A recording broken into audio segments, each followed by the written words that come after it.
Welcome to Musing. Every once in a while, my brother George and I would have these conversations about music. Music is our passion, and it's a huge part of our lives, and we decided to share those conversations with you. So if you love music, sit back and enjoy this podcast.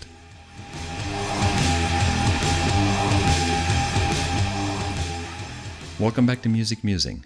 We have another episode in conjunction with Pete Pardo and his Sea of Tranquility.org series, What If? Sit back and enjoy. We've got a pretty neat little what if scenario today that I'm kind of throwing at the both of you. It's something that actually kind of came about from a conversation between my buddy Sam and I over beers at a brewery about a month and a half ago. And he's like, you got to do the show. And I said, all right, I'm going to do it. And I know just the two guys who are going to join me to do it. So today's what if scenario is, what if rock drummers were the real rock stars and not the guitar players? Because as we know, in the history of rock and roll, generally speaking, it's either the guitar player or the singer that everybody wants to see, that everybody focuses on, right? But we've had a lot of really good drummers who actually had really cool personalities that kind of could have been that like focus point, right? And this what if scenario is like, well, what if like nobody talked about the guitar players, nobody talked about the singers, and everybody talked about the drummers? Who are some of those cats in the history of rock and roll from way back till today who would have been those like rock star personalities who could have caught the attention of like mainstream music fans? So I'm going to throw it up to one of you guys first. George, I'm going to have you start. All right. Let's just have this conversation. Let's just throw out names and have discussions and talk about why some of these drummers come to mind, so on and so forth. So George, take it away. When you started this whole gimmick, when we started talking about doing this show, it was the first guy that comes to mind is Keith Moon. The guy, I mean, his drum kit blew up. I mean, the guy was, I mean, try to find a more prolific. I mean, his drumming skills are first rate, but the guy was a showman as much as any guy from the 60s and through. I mean, short of Tommy Lee's drum kit spinning upside down. I mean, the guy kind of started that revolution, I think, of drummers could be a focal point in my opinion. I kind of start with Keith Moon. When you say drummers, prolific rock drummers that could have stolen the show, I think Keith Moon has to be mentioned first and foremost, at least in my conversation. And I agree with you, and it's arguable. I think he's like the personification of what we're talking about here. Exactly. And there were times where he stole the show from Townsend and Daltrey. Absolutely. But you have to wonder, like, if they kind of tried to keep him down a little bit at times because he was so out of control and such a crazy personality. He's the exact kind of guy we're talking about here, a virtuoso drummer that didn't always play by the rules. And he was the guy when they were doing an interview, he's the guy who would talk over everybody else and act like the clown and stuff. And that's kind of what we're talking about here. But I think he could back up that crazy personality with his playing. 100%. That's where when we talk drummers, that's where I always start with as far as prolific standout drummers that make a scene, I guess, for lack of a better way of putting it. Exactly. Craig, how about you? Okay, so I overthink things. I mean, you might as well just get that down right now. So my thought process was why wasn't it drummers? Why weren't drummers the focal point? And if you look at a lot of the bands in 50s and 60s, there wasn't really a guitar players out in front. There weren't, soloists like Eddie Van Halen or, Malmsteen or Hendrix. There weren't guys in those bands that stood out like the Beatles. I mean, there wasn't like a rock guitar player as the lead of the Beatles. They were just a band, and they were a pretty good band. So where was that changeover point? The guitar players did become, the focal point. Was it Van Halen? Was it, Sabbath? Was it, Jimmy Page? Did he kind of start standing out? Where did that spot change? For me, I have to think it's Hendrix. Yeah, that just makes sense. But, even if let's not talk about guitar players for a second. How about vocalists? I mean, right. The singers were, look at the Doors. Right. Morrison. Janis Joplin, the big brother in the holding company, Janis Joplin, right? Yep. So you got back in that era of time, you have all these vocalists who were the rock stars of the time. But I think for whatever reason, I think it was definitely Hendrix and maybe Clapton to an extent too, but I think Clapton and Cream, you had all three guys really. Yeah. But I think Hendrix was the guy that made it cool for the guitar player to be the focal point of the band. But the Beatles is a perfect example. They're all pretty much equals, but yet most people talk about Lennon and McCartney and not Ringo. Right. He just as much a character as the rest of those guys, right? Yep. And he always gets left out of conversations. And I think that was the first thing that stuck out to me was, why didn't drummers? Why weren't they at first? But yeah, the other thing that stood out to me is maybe it's actually just physical location on the stage. Maybe it's the fact that they're sitting down and that people are in front of them, front man, quote unquote. Maybe that's what the issue is. For me, like I said, I tend to overthink things, and when go ahead. No, like to slightly disagree, because like Ginger Baker sang.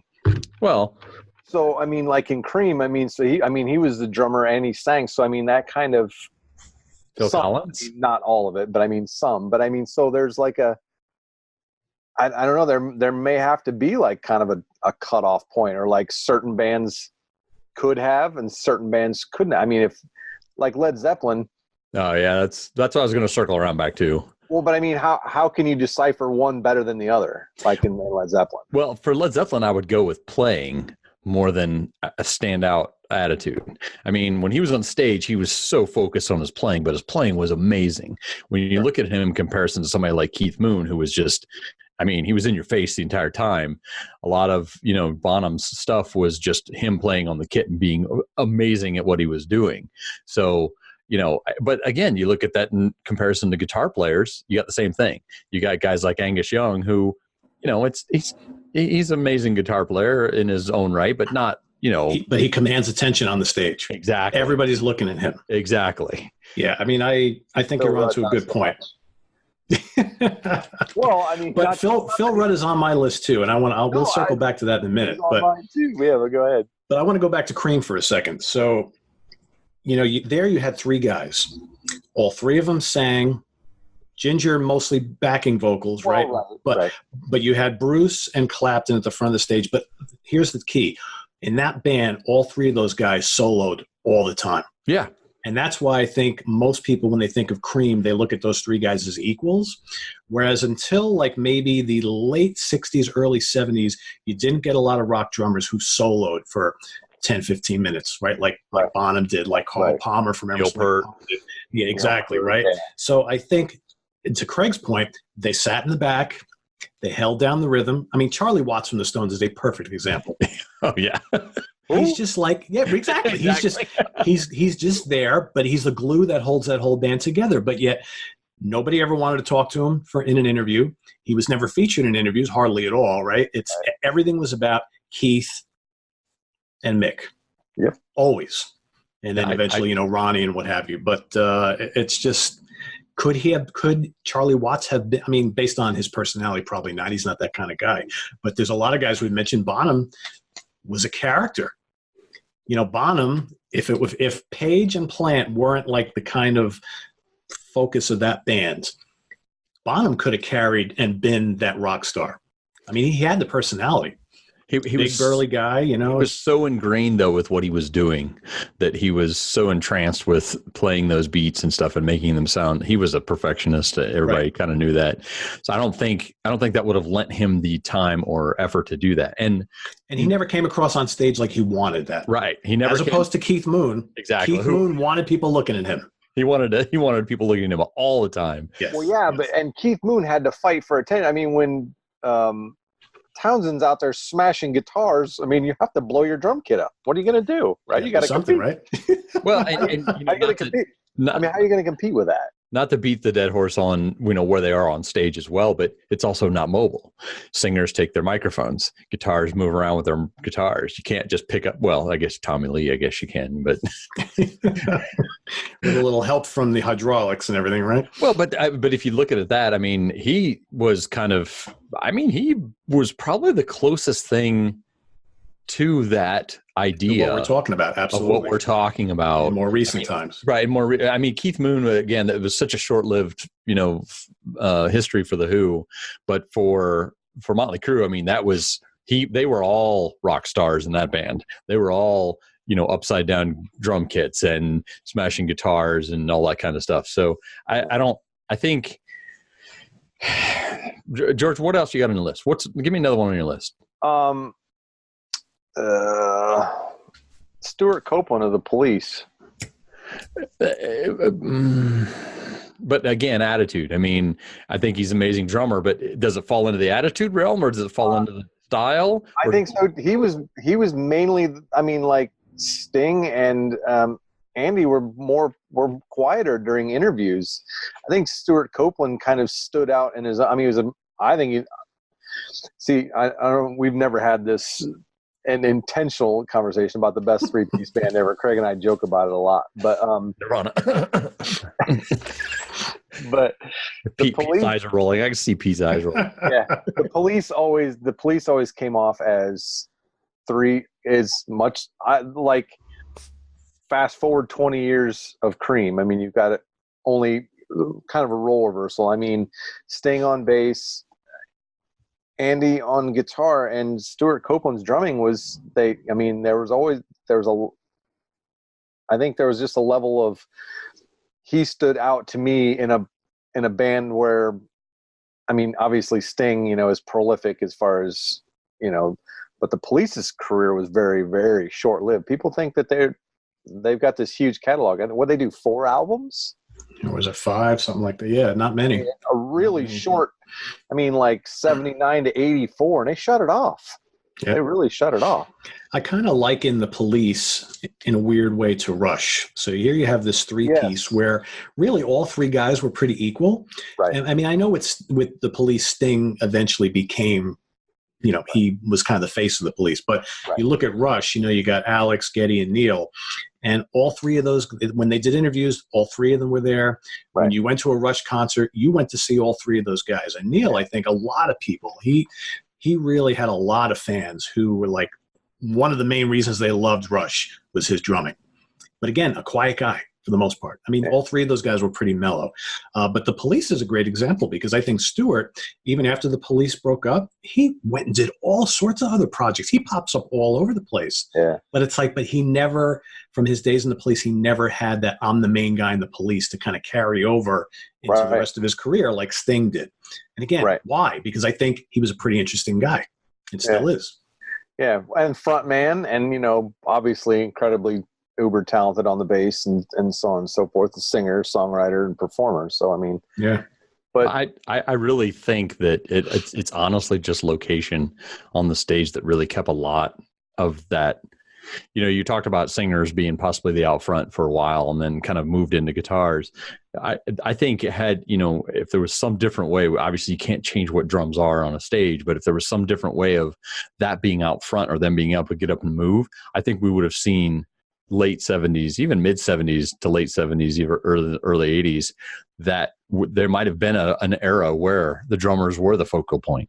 The drummers were the standout person. Everybody came to see the drummer, and drummers had solos and all these songs and stuff. And, if you look at a lot of the songs from the 60s and 70s, the guitar solos kind of started crescendoing at that, towards the end of the 60s, early 70s. But you never, like you said, you heard drum solos here and there, but you don't hear them in every song. I mean, a lot of rock songs in the 70s and 80s, it's like you didn't write a song if it didn't have a spot for the solo in it for the guitar. Exactly. Yep. Yeah. Times have changed, right? It's true. Definitely. But I guess another question is, so in saying that, how many of some of those classic drummers had enough to say in a solo spot to warrant a solo spot for 10, 15 minutes or longer during that era? During that era? Well, Neil Peart comes to mind right off the bat. Well, Bonham, obviously. Yeah. Moon never did. I mean, if you watch or listen to a lot of like those classic Who live recordings, I mean, there was never a 10-minute solo spot for Moon. He would play like these insane bursts within songs or in like these little jams or whatever, but it was never like, here's Keith Moon and he's out there playing for 10, 15 minutes and the rest of the guys leave the stage, like Zeppelin would do for Bonham, like the guys in Rush would do for Neil, so on and so forth, and a lot of other guys. But I guess for me, and again, because I'm not a drummer and I've never been overly attached to drummers per se, for me, there's very few drummers that I would want to hear play a 10-minute solo. Yeah, I agree. Very few. No, that's most certainly. Yeah. I mean, even nowadays, I mean, that's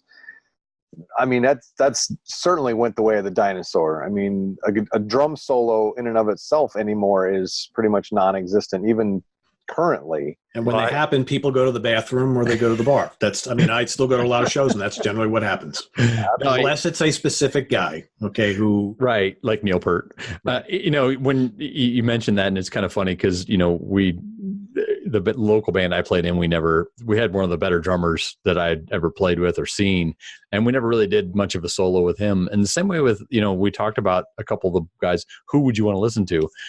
I can name 5 off the top of my head, and that's about as far as it goes. I mean, who was a drummer for Deep Purple? Ian Pace. Yeah. He's still great. I mean, he's one of the most not just because they're my favorite band, but he is one of the most solid drummers ever to play rock music. I mean, it's just, guy's amazing. Always. And I would say current, the later rock years, obviously, Tommy Lee would be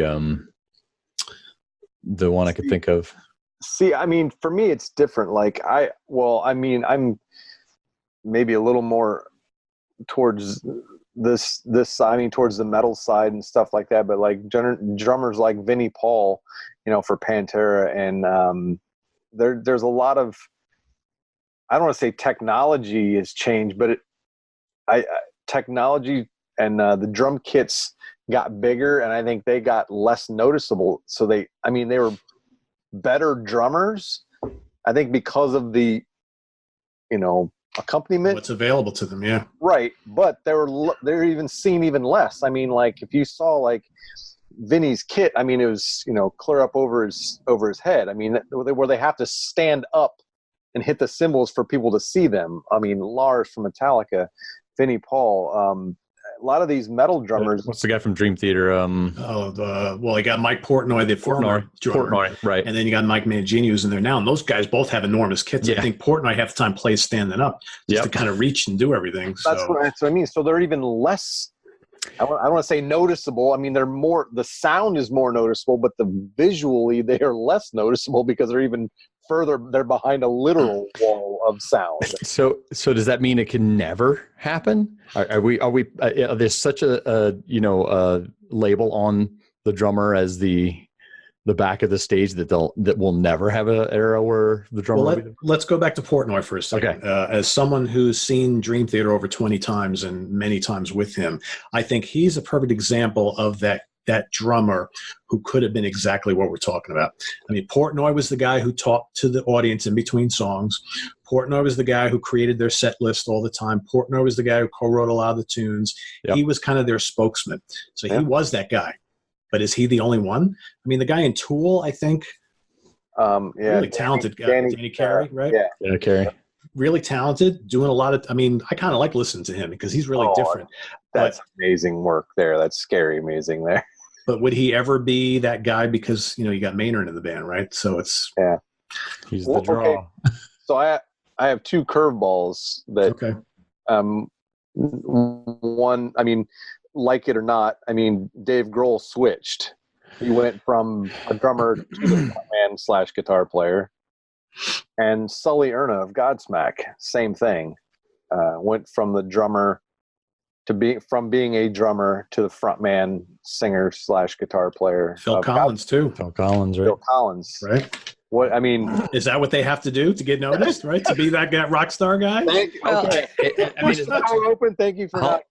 As much as you don't like Nirvana, he could have been a frontman in that band too. Drummer could have pulled out of that.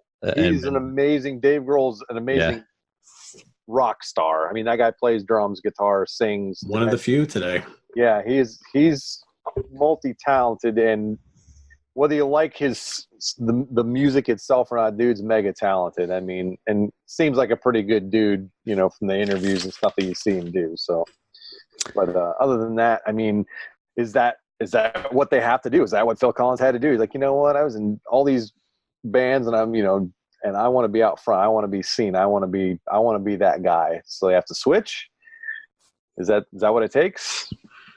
Or is it impossible to get out front or to be the star without being the singer? Well, with Phil, he had to have the voice, right? So Peter Gabriel left the band. They were auditioning singers, and he always sang backup vocals. So They were like, "Why don't you give it a try?" And he's like, "Really?" And look how that turned out. So, right. I mean, he had the goods. I think it's just that the opportunity presented itself, and he took full advantage of it. Right. So, has there ever been a band that's had the drums as the focal point? I have one. Oh. Don Henley and the Eagles. Boom. Yeah. But again, that's maybe more of a kind of a collaborative thing, but I think it's arguably Don Henley was always like the number one guy in that. It's also arguably rock and roll. Well, that's true. I'll give you that. But I think that's also, again, the product of the rest of the band being very mellow, very not standoutish, not, you know, until Joe Walsh came around. Well, Walsh was, right? Walsh was kind of the odd one, but yeah, I think that was the bass player and Glenn Frey were having fist fights over what song they didn't want to play. What the hell song was he didn't want to play? And that might have been the other guitar player, Don Felder. I know they didn't get along with him at all, or vice versa. So yeah, and there was a big fight, and he left the band because he didn't want to play the same song every night or something like that. But, Hotel California. Because I want to hear that again. That's 2 strikes. You said Nirvana was the best 3-piece band, and you said Hotel California. I just coughed and said Nirvana. Yeah. I mean, you know, when we bring that conversation up, you know who never gets brought up on that conversation? Motorhead. Motorhead never gets brought up in that conversation. Why not? Because I don't think they're the best 3-piece band anyway. That's a tangent. But no, seriously, Don Henley sang a lot. Yeah. Played drums a lot. I mean, he was the drummer and the singer in that band. So yeah, you could have put him on the front of the stage and that band would have made it just as big. They were usually set up like where his kit was out mid-range. They were towards the sides of him a lot because of the vocals and because to get his vocals past the drum. Yeah, they were all basically they were all standing right next to each other. So you had the drums right in the middle, or even to the left a little bit, and then you had usually I think it was either the bass Timothy Schmidt or Don Felder, and then Glenn Frey was right next to Henley, and then Walsh usually was all the way on the right side. So all right next to each other. So again, maybe it was just placement. Maybe it's some of those bands could have had that drummer rock star status if they'd have set their stage up a little bit different and put the drummers out there where they could hear them. Maybe Hendrix and The Experience did the same thing. True. You had Mitch Mitchell, Noel Redding, and Hendrix all were right there next to each other. Cream did the same thing as well. Yeah, I was just going to say Cream was notorious for that. They were basically in a line, yeah. So an interesting point to bring up, all these bands we just talked about, all those drummers had relatively small kits. Yes. I was going to say about a Keith Moon, too. Keith Moon played a smaller kit, too. And he also wasn't all the way in the back either. Yep. That's where I was getting. That's what I was getting at. Nowadays, it's almost impossible to see them, let alone have them stand out. I mean, their playing is the drummers and the kits and the drumming ability is not getting worse. That's for sure. No. The talent level is otherworldly, but you see them less and you don't notice them as much. And I think that's almost a marketing thing. And I think Craig is really onto something as far as they're in the back. So for that reason, they're just there to set the rhythm, to set the pace, to not be that superstar, to not take away from our guitar shredder, to not take away from the dude in zebra striped assless chaps. Had to get that in there, didn't you? Of course. So I've got a little curveball to kind of take us out on this. All right. So we've been talking about all these guys and all these bands and who coulda, shoulda, woulda, and all that kind of stuff. So I'd like for each one of us to name one band that could not have made it were it not for their drummer. Where you think that if that drummer was not in the band and it was someone else, that it just would not have been the same. that they were so important to that band sound. Go ahead, Craig. Pick me.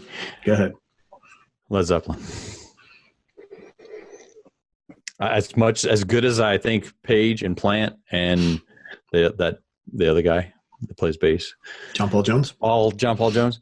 I really don't think that comes together as perfectly as it does without his playing. I really don't. I honestly think that that's his signature on that band made that band go as far as it could.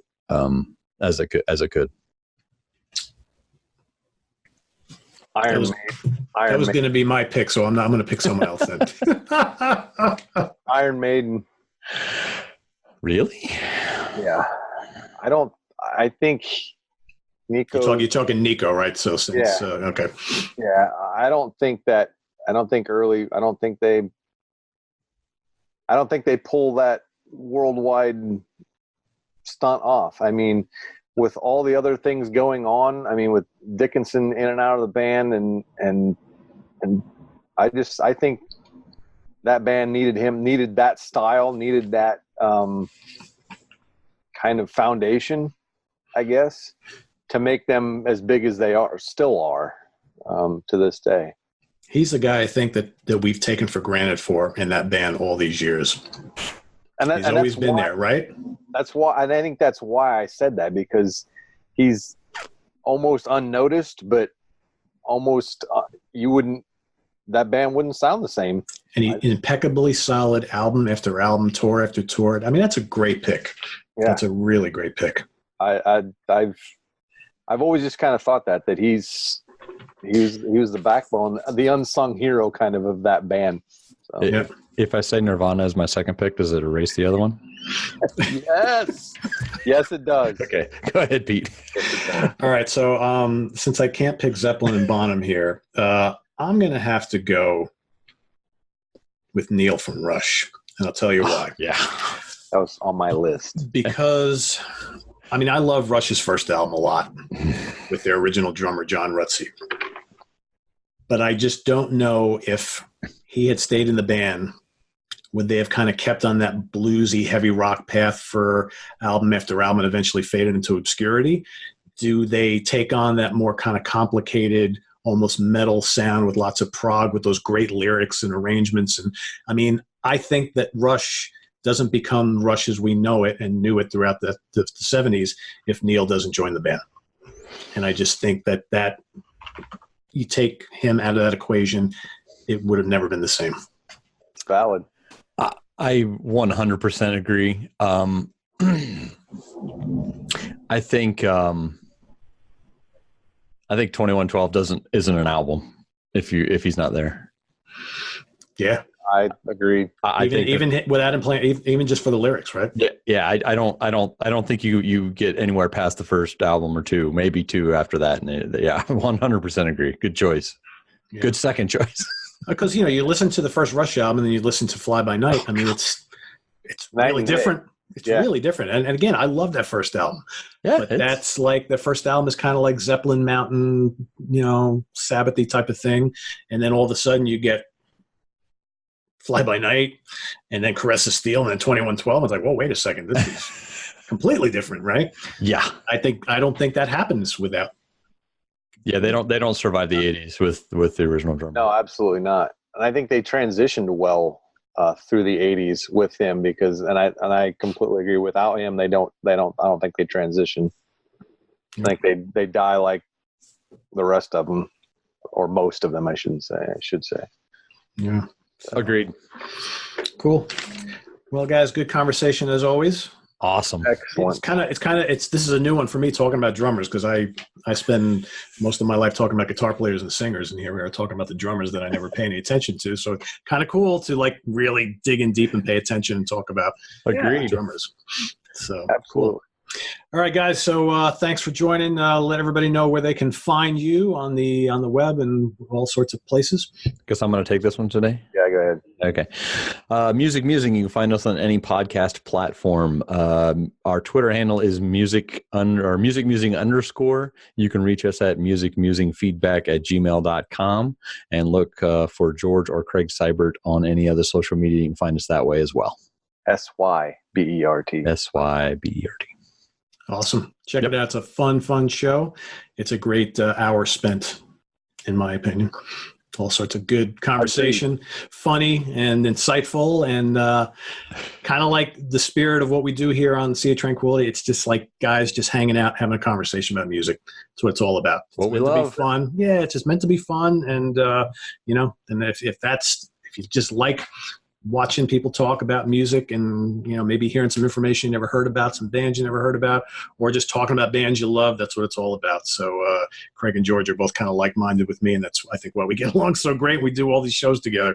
So thanks again, guys, for joining us. So everybody, make sure you visit us on the web at www.seaoftranquility.org. We're on Facebook. We're on Twitter. Of course, we're here on YouTube every day.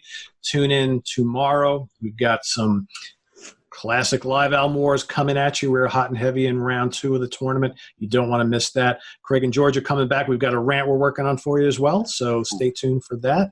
Don't want to miss that one. You better not. All right, everybody, take care. Thanks again, guys, and we'll see you all real soon. Bye-bye. Yeah.